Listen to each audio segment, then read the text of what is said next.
Hi guys and welcome back. Today we're going to analyze one of the longest games I've ever played in my life.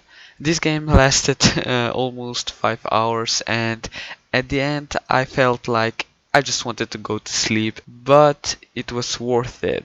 I was very happy at the end of the game because it was a really beautiful game, as you're going to see. This was played 1 year ago and I started with the move c4 of course, and he played e6, and at that time I had a different repertoire, so I played the g3 here. These days I normally play knight to f3, and after d5 I play the move e3, but back then I played g3, and my idea was basically to kind of sacrifice a pawn. He played d5 and I played bishop to g2. And this is not a free pawn here because you can always capture this pawn by playing queen to a4 check and then picking up this pawn. But this wasn't really my idea here. I didn't want to get my queen out so early, even though this is also great. But my idea was to actually play knight to a3. This was the line that I learned, and now okay, if he doesn't take your knight here, then you're going to take the pawn on the next move, so he probably captures the knight. And you can see you have a bad pawn structure here, doubled pawns, and he's also a pawn up, but you have some activity. You can play your rook to b1, attack this b7 square. You can also play moves like queen to a4 or queen to c2. Bishop to b2 would be really great on this diagonal here, and I mean you have some counterplay, so this is a pretty playable line for white here. And yeah, I wanted to play this, but unfortunately he didn't take this c4 pawn, and he played knight to f6 and I played knight to f3. Again, he has the option of taking the pawn, but he didn't take it. He played b6. He wanted to fianchetto his bishop, which is a pretty good idea. And okay, I castled now. He still has the option of taking my pawn, but he fianchettos his bishop instead. And now I played b3. Now this is not a sacrifice anymore, because now if he takes, I can recapture with a pawn, like it happened. So at this point here, my theory branched out and I was on my own now. But I knew my plans. I wanted to go to b2 with my bishop, play d3, play knight to c3, and just have a nice game. So black played knight to d7 here, a normal developing move, and I played my bishop to b2. And here I'm very happy that this pawn chain doesn't block my bishop here. This bishop is open, which is a really good thing. So black played his bishop to e7, and you can see that my dark squared bishop is really more active than his. So I was quite happy here. I played d3, he castled.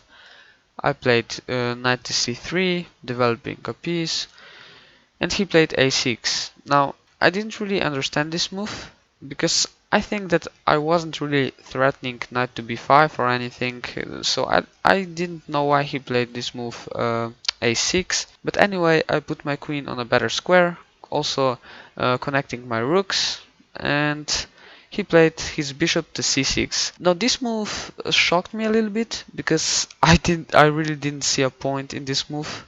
I don't know what was his idea here. I really don't know. But okay, I thought this is a dumb move. Maybe I can use it into my favor. So I played a4 here.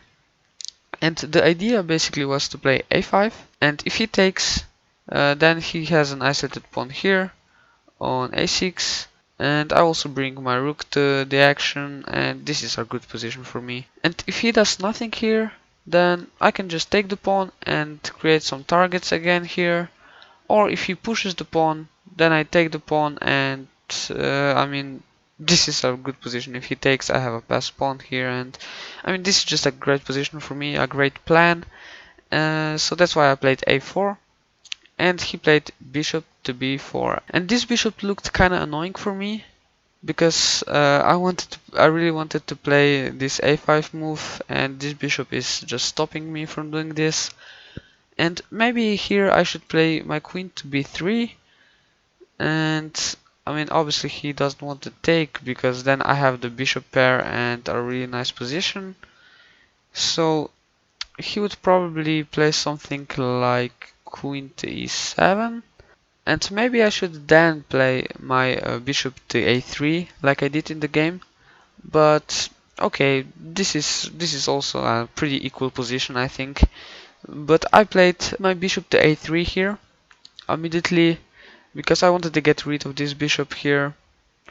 And okay, he captured my bishop, and now my rook is on a bit awkward square here, as you can see. But this is really not a big problem here.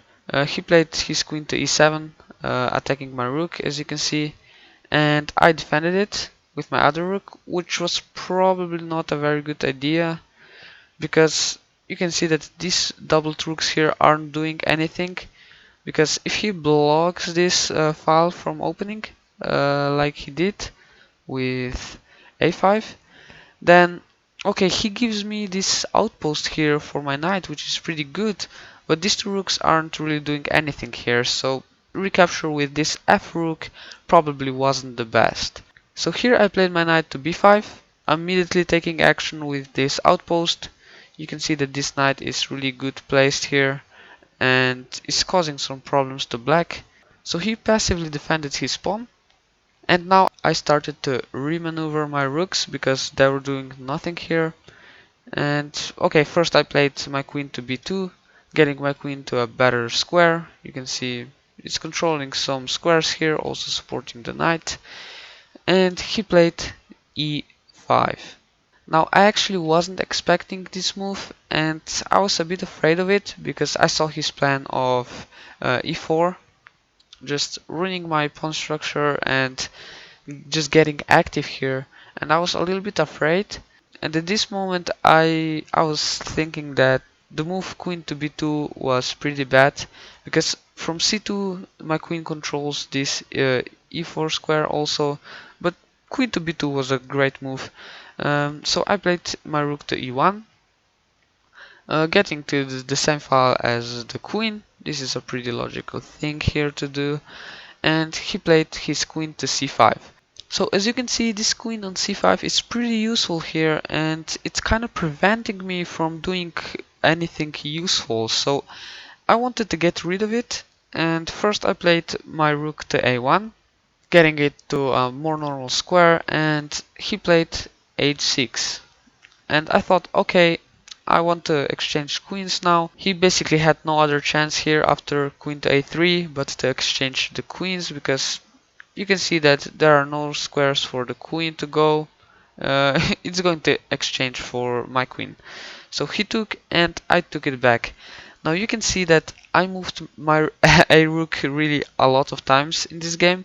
This was probably a bad thing, but at the same time he didn't do anything very useful, I think, so this was kind of okay in this game. But anyway, he played his king to f8, trying to bring his king into action, because there aren't any queens now on the board and it's not so dangerous to bring his king into some more action. And here I was thinking of a plan in this position, and it was pretty hard for me to come up with a good plan. And I was thinking of moves such as d4, but I wasn't really sure about this because, I mean, he can take, and if I recapture, okay, we see some trades. And now I don't know if that's good. It looks pretty good. Maybe I should play this, but yeah, it actually looks pretty good for me. He gets to this c5 square, uh, or to e5 square also. But I have more active pieces, as you can see. He has to passively defend this pawn here. His a8 rook is really passive. I have good knights, good rooks. This rook is going to come to this open file. So this is a pretty good position for me here. So I should probably play d4 here. But I started looking for some tactical solutions, and I just played knight to e5. Which was a pretty bad move actually. I was calculating it for, I don't know, 20 minutes, and I still blundered, as you're going to see here. And my idea here was basically if he takes my bishop, then okay, of course we take the knight here with a check, he has to recapture, and we take a bishop. We have a very good knight here on this square. We really have a great position here. He has to defend his pawn. This rook is bad. Like we said before, this is a really good position for me. So this was my idea here. But he didn't take the bishop. He took my knight, which is the correct move, of course. And here the idea was, of course, not to capture this bishop because then we're a knight down, but to play the move f4. And this wasn't a great move because of one reason. Now the idea is if he takes our bishop, we take the knight, and we're attacking the bishop and the knight, and we're going to win one of these pieces back. But he can win this pawn back by playing knight to d7 like he did, and now he takes our pawn. But this was really a mistake by him. He definitely should play knight to g4 instead, because the idea here is not to capture this pawn here, but rather to play knight to e3 with check, and when I move my king, then fork these two rooks. As you can see, really beautiful here for black. But this is still not losing or anything. If we move the rook, let's say, I don't know, here, then okay, we're on exchange down. But we have a pawn for this exchange, and this is most probably going to be a draw here. So black should definitely play this rather than what he did.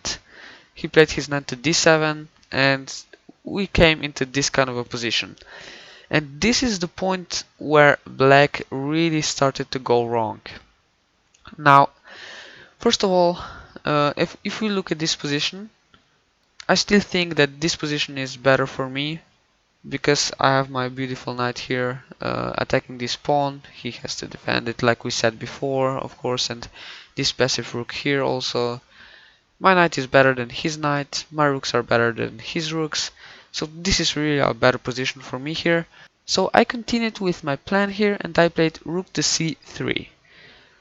My plan was pretty simple, to play c5 and destroy his pawn structure even more.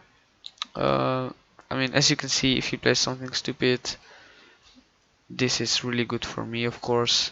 You can see these isolated pawns here, and my beautiful knight attacking it also with my rook. And I'm going to just double rooks here and win the game. So this was my idea here, to play c5. But okay, now he stopped me by playing c6, but this was really a bad move. Because as you can see, when he plays c6, he kicks my knight away, but then you can see this b6 pawn is going to be weak, also this c6 pawn is going to be weak, so this was really a bad idea for him, and I just retreated with my knight to a3, and my idea now was simple, to remaneuver my knight back to a good square, from c2 to d4, and from here I would attack this pawn, and if this pawn ever moves, I again have a nice outpost on this b5 square. So this was my plan here, and he played c5.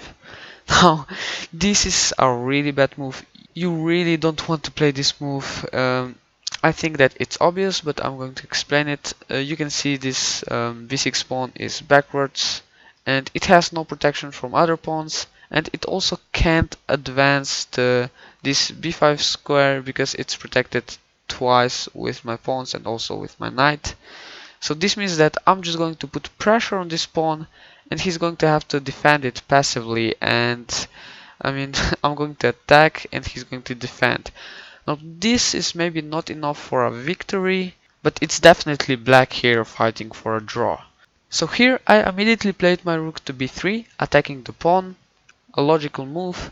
He played his rook to c6, defending the pawn. I doubled my rooks. You can see why a couple of these last moves by black were really bad, and he had to defend the pawn, of course, with knight to d7. I played my knight to b5, again to this outpost here, a logical play, and he played his rook to e8, trying to get active, attacking my pawn here, of course, on this file, and I just defended it with knight to c3. Now, I didn't play knight to c3 to only defend this pawn, but also to move to this d5 square in the future and really attack this pawn hard. And this pawn would be just the best on this d5 square, on this central square here. So this was a good move by me, and he played rook to e6, preparing to defend his pawn even more. This pawn is really a weakness here, and okay, I played my king to f2. I wanted my knight to be free to move wherever he wants without hanging my e2 pawn, of course, and he played rook to f6 check. Now here I didn't know where to go with my king, because okay, if I go back, then he can play rook to e6, and my position is not better than it was before, right? And the other options are basically to play my king to e3 or to e1. And I decided to play my king to e1, and he moved his rook to g6. Now I don't really see the point of this move, but okay. I played my knight to this fine d5 square, and the problem in my position here is that I have a very active position. I'm attacking this pawn really hard, as you can see. He's defending it just passively here with all his pieces, but the problem is that he has one weakness in the position. He has one weakness, and this is a lot of times not enough for a win. You need to have two weaknesses to beat your opponent usually, and it seems here that I'm just going to win this pawn or just win the position, but it's not that easy. He's still holding on to his position, so it was pretty hard for me. But anyway, he played his rook to e6 back, and you can see that he's saying, I'm defending this pawn on b6, now what are you going to do? And at this moment I really didn't know, but then I figured it out. First I played my king to d2, wanting to get my king into some action here, which didn't work unfortunately, but okay, he played his king to e8, and I played rook to b2, and the whole point of this move was basically to defend this pawn when I play my king to f3. And okay, he played his king to d8. He wanted to get his king to this side of the board to, I don't know, to protect this pawn or something. But this wasn't a really good idea by him. And I played my king to f3. I wanted to play e3 and then d4 for a really long time, but I was a bit scared of this option, so at the end I didn't play it. And maybe I should, but okay, it is what it is. So he played his king to c8, and here I went for a trick which I obviously shouldn't go. I know that it's tempting to go for these cheap tricks, but don't do it. Play with your head. And okay, I played my rook to b5. The point is basically if he continues to go, I don't know, there or wherever here, I can take the pawn and he can't recapture because of the pin here. But this was really a stupid idea by me. He didn't play this, he played g6, and I played my king back to d2, because as I said, I was too afraid to play e3 and d4. Really stupid play by me here, but what can I say? He played g5, trying to do something here, create some counterplay on the king side, and I played my rook to b1, because those rooks here are pressuring this pawn, but he's successfully defending it, so I don't have a good way of improving my position here with my rooks, so I decided to put them on more active files. So here he played his king back to d8. I played my rook to f1, attacking the pawn. He defended the pawn with king to e8. And now I played rook to b1, which I really don't understand why I played this move. I don't remember, which, I mean, this looks like a stupid move to me, and I really don't know why I played it. What can I say? I'm really stupid sometimes. But okay, he played his king to f8. And I played g4, stopping his pawns from advancing, stopping him from getting active. I don't know if this was a great move or not, but okay, now he played his king to g7, and I played my rook to b2. He played his king to g6, again trying to get active with one of these moves here, and I played h4. I think that this was a drawing move actually, but my idea was if he plays h4 takes, then I have this fork here, and this position is just winning probably. And I mean, if he does nothing, then I actually don't know what I wanted to play. Maybe this move here, but I'm really not sure here. Or maybe moves such as rook to h1 first. I'm not sure, but okay. He played his king to g7, getting out of this g6 square because of these fork ideas. And I took on g5. Now, I think that this is again a drawing move, but I'm not quite sure now. He recaptured, and my idea was to open this h file, so I'm going to use it for my rooks. And I played my rook to h1. Now he played his rook to d6. Don't know the purpose of this move here, but okay. Um, I just played my knight to e3 with a pretty clear idea in mind to play my knight to f5 and giving him a fork, right? So maneuvering my knight to a better square, and now you can see that I changed my plan. I'm not attacking this pawn anymore, but I'm trying to be active on the other side of the board. And alright, he played his rook to c6 back. He's basically just waiting here, and I played rook to b1.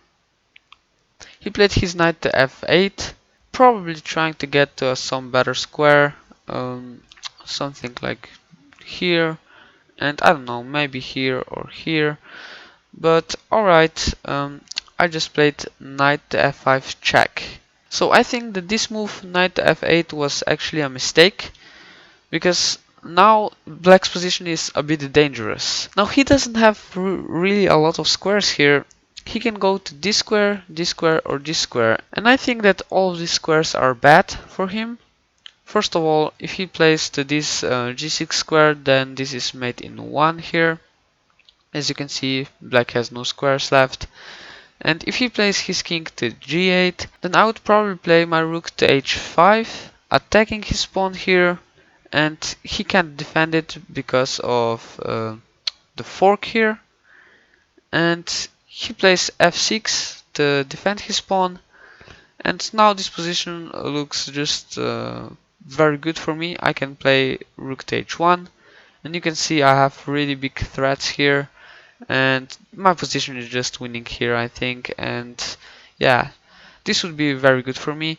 So he didn't play his king to g6 or to g8, but he played his king to f6, which is maybe even worse than king to g8, because you can see my idea here. I played rook to f1, and the idea is basically to move away with the knight with a check and then capture the rook. So he played his king to e5, getting away from this attack, but his king is really in danger now. And I immediately saw the right move in this position, and I played my rook to h3, basically creating a possibility of playing e3. And just black's king is really in danger here. He played knight to g6 here. He didn't have a chance to, I don't know, run away with his king because, again, of this move. So he played knight to g6, and I checked him. The only move for him is basically, as you can see, he has no moves. The only move is to go to this f6 square, and now again I have this idea: check. He has to block it, and I win the exchange.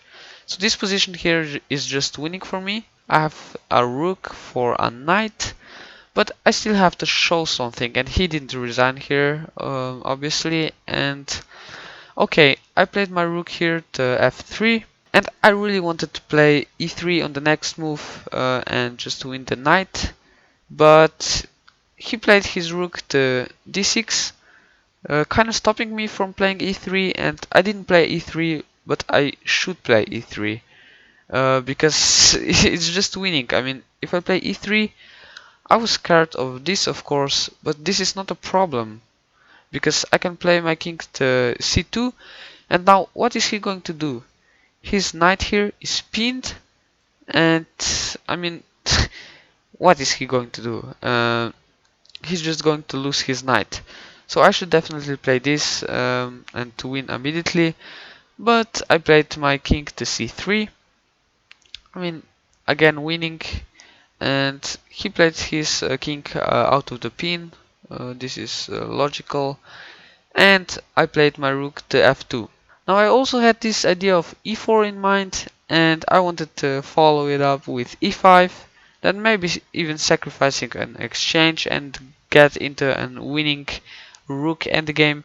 But I didn't really like this because of this move, knight to e2 check, and I saw that if I move my king there, he gets his knight to this nice outpost here. And I don't know if this is working here or not, but it didn't seem very good to give this outpost to him, so I decided to play rook to f2, defending my pawn, and he played e5. I played my king back to d2, and he played his king to g7. And I basically wanted to go for this pawn here, and because, you know, why not, if he pushes it. And he played his king back to g6. I played my king to e5, and now he played rook to d7, and I just took a free pawn. And okay, he checked me. We repeated some moves here, and alright, here I played e4. I finally decided to play e4, and my idea was basically to sacrifice my rook for a knight and then have basically two passed pawns and just a winning position. So he played his king to f6 here, and I immediately sacrificed the exchange with check here. He had to move, and now I played rook to f5. Just he has no way of avoiding the exchange of the rooks and coming into a pawn endgame, because you can see he has no squares available here.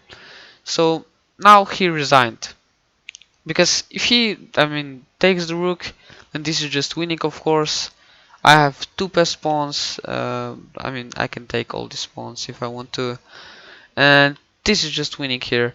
So this was a very beautiful game, a really happy win for me after 5 hours of playing. I really wanted to just go to sleep, go to bed. It was really exhausting for me, and but it was a very beautiful game, and I'm very happy that I got the opportunity to play against this opponent. He's more than 80 years old, but he's still a very good chess player, and I wish him all the best. So I hope you guys enjoyed today's analysis video. If you did, drop a like, and I'll see you in the next video.